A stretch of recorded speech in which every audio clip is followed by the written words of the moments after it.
गंगा जल वो पवित्र जल है जो पतितों को पावन करा जाती है।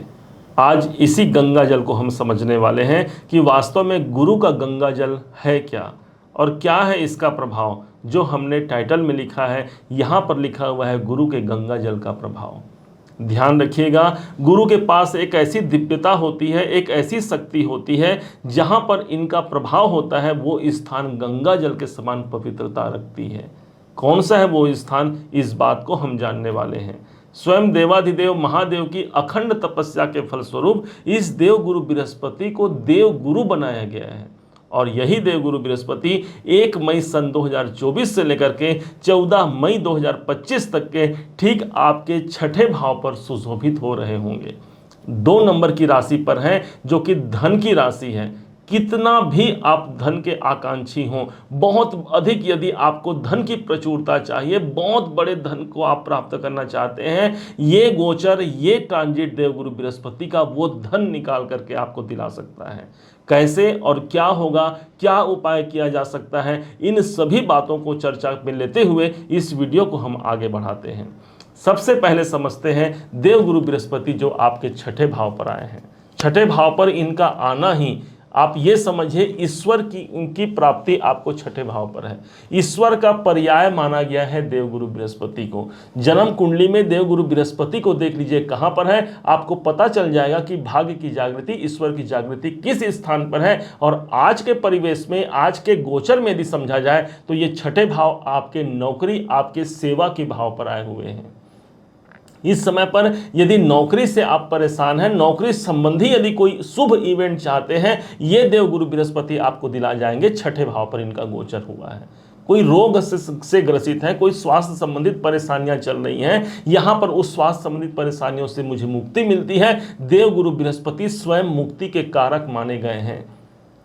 और यही नहीं, बल्कि कोई शत्रु से परेशान है, कोई कोर्ट केस संबंधी कोई काम चल रहे हैं, देवगुरु बृहस्पति छठे पर आए हैं, उस कोर्ट केस संबंधी कार्य से मुझे मुक्ति दिला जाते हैं। 1 साल का ये गोचर होगा और 1 साल में इतना कुछ प्रभाव इनका रहेगा। यही स्थान मेरी प्राप्तियों का है। भाई प्राप्त किस चीज पर होना है, इसको जानने के लिए अब इनकी दृष्टि पर समझते हैं कि भाई क्या क्या मुझे प्राप्त होना है, क्योंकि गुरु की दृष्टि गंगा जल के समान पवित्रता रखती है। बता दें आपको कि सभी ग्रहों के पास 7वीं दृष्टि एक कॉमन दृष्टि होती है, जो प्रायः सभी ग्रहों के पास विद्यमान होती है। इसके अलावा देवगुरु बृहस्पति के पास जो स्पेशल दृष्टि होती है वो 5वीं, और साथ ही साथ इनकी 9वीं दृष्टि 2 स्पेशल दृष्टि होती है, जिसमें से जो 9वीं दृष्टि है वो भाग्यवर्धक दृष्टि मानी गई है। जो 5वीं दृष्टि है वो इस स्थान पर मुझे संरक्षण प्राप्त होता है, अर्थात ये स्थान कभी मर ही नहीं सकता, वो सदैव जागृत रहेगा। आज हम समझते हैं वो जागृत कहाँ पर होगा और कैसे इसका लाभ लिया जा सकता है। धनु राशि के अपने ही राशि के स्वामी गुरुदेव बनते हैं और इनकी जो प्रथम दृष्टि पड़ती है, 5वीं दृष्टि, वो सीधे आपके 10वें भाव पर पड़ती है, अर्थात आपके कैरियर भाव पर बनती है, आपके कर्मों पर ही बनती है। कैरियर में कोई ऊंचा प्रोग्रेस चाहते हैं, कोई नया प्रमोशन चाहते हैं, कोई उन्नति का मार्ग आप तलाश कर रहे हैं, इससे बेहतर आपको गोचर निकाल के नहीं देगा, क्योंकि देवगुरु बृहस्पति स्वयं बैठे हैं मेहनत की भाव पर, स्वयं बैठे हैं नौकरी के भाव पर, और यहां से इनकी दृष्टि कैरियर भाव पर पड़ रही है। मतलब आप व्यवसाय भी कर रहे हैं तो इस समय पर आपके मेहनत का पारिश्रमिक आपको मिलता है। कुछ भी हो जाए, आपका कैरियर इस टाइम पर मृत नहीं हो सकता, वो सदैव जागृत रहेगा।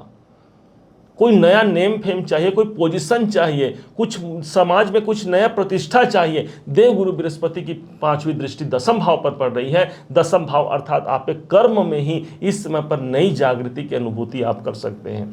किसी से मिलकर कोई कार्य संपन्न कराना है, ये समय होगा वो कार्य की संपन्नता के लिए। उच्च अधिकारियों से, अपने सीनियर से, अपने बॉस से कोई काम आपको निकाल करके लेना है, ये समय होगा आपको वहाँ से काम मिल जाए। और यही नहीं, उनकी कृपा भी आप पर बनेगी, क्योंकि 10वें भाव पर गुरु की दृष्टि है। तो गुरु कौन है? गुरु हमारा लक है, हमारा भाग्य है। तो इस समय पर भाग्य के द्वारा ही मेरे कैरियर में मुझे उन्नति का एक शुभ संचार देखने को मिलेगा। अब यही नहीं, ये तो 5वीं दृष्टि की बात हुई। अब 7वीं दृष्टि को समझते हैं। 7वीं दृष्टि के अनुसार ये सीधे 12वें घर को देख रहे हैं। 12वां घर होता है मेरे खर्चों का। यदि खर्चों से मैं परेशान हूं, मेरे पास आमदनी तो है लेकिन बार बार खर्चे हो रहे हैं और जिसके कारण से मेरे जमा पूंजी जो है वो नहीं टिक पा रही है, मुझे बार बार हानियां हो रही हैं, यहां पर विराम लगेगी।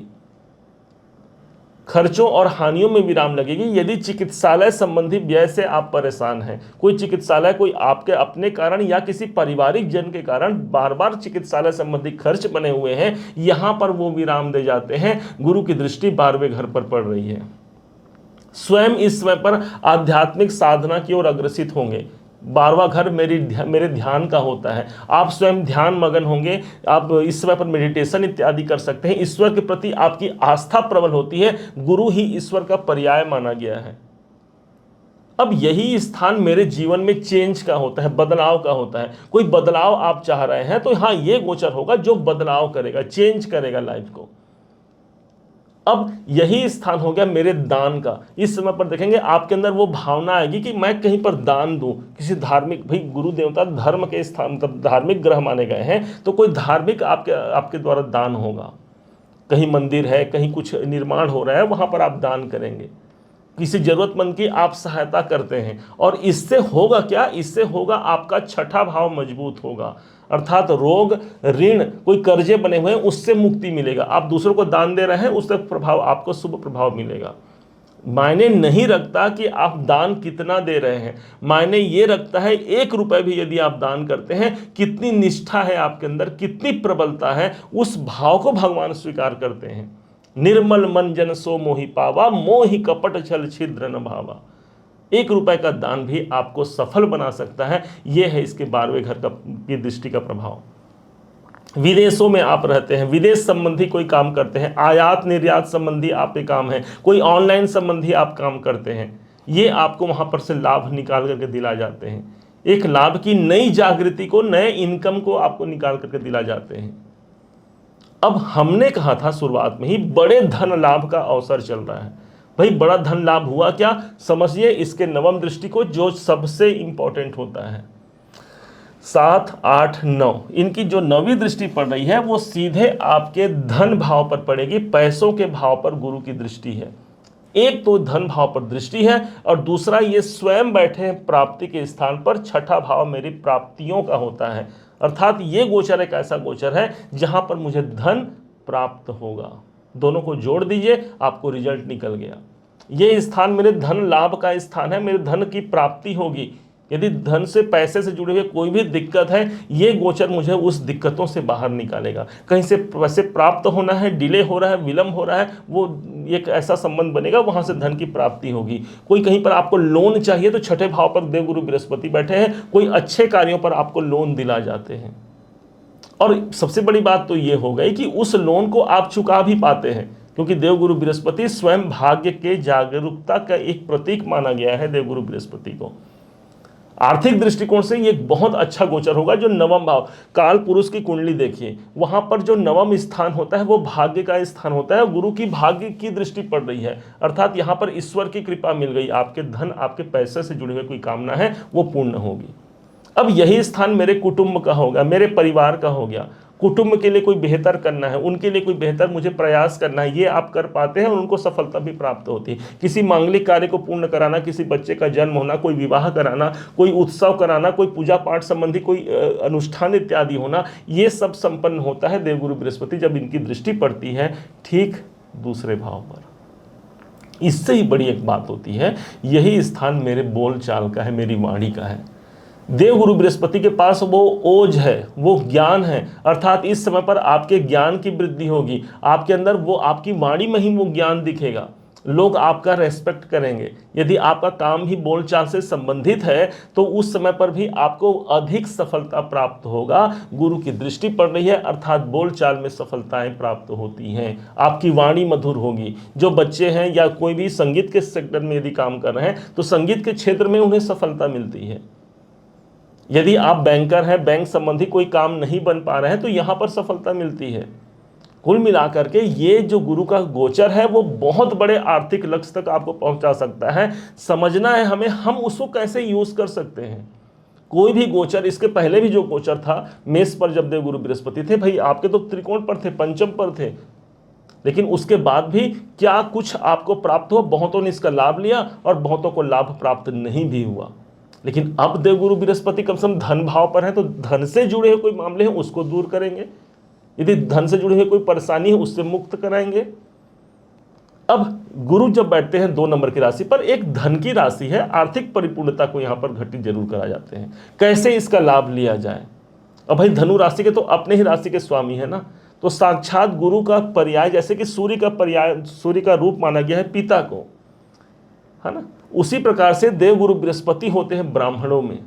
तो ब्राह्मण का इस समय पर आशीर्वाद लेना आपके कार्य की संपन्नता को करा सकता है। यदि आपके घर के आसपास भी कोई ब्राह्मण है तो समझिए कि साक्षात देवगुरु बृहस्पति का स्वरूप है।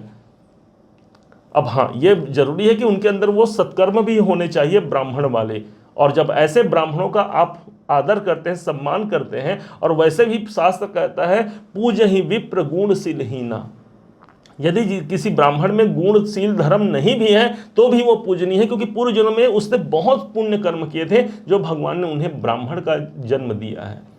तो ये गुरु का पर्याय है, उनका आशीर्वाद लेना आपके जीवन में भाग्य की उन्नति को प्रदान करेगा। दूसरे तरफ से जब गुरुवार का दिन आता है तब अपने घर में गंगा जल का छिड़काव कीजिए। इससे होगा क्या? इससे छठे भाव की जागृति होगी, जहां जहां इनकी दृष्टि पड़ रही है वहां वहां जागृति होगी। क्यों किसी व्यक्ति के मृत्यु के समय पर उसे गंगा जल पिलाया जाता है? क्या उसके मृत्यु को रोकने के लिए? नहीं, बल्कि उसको मोक्ष प्राप्ति के लिए गंगा जल का उसके मुख में डाल दिया जाता है और उस व्यक्ति का अंत हो जाता है।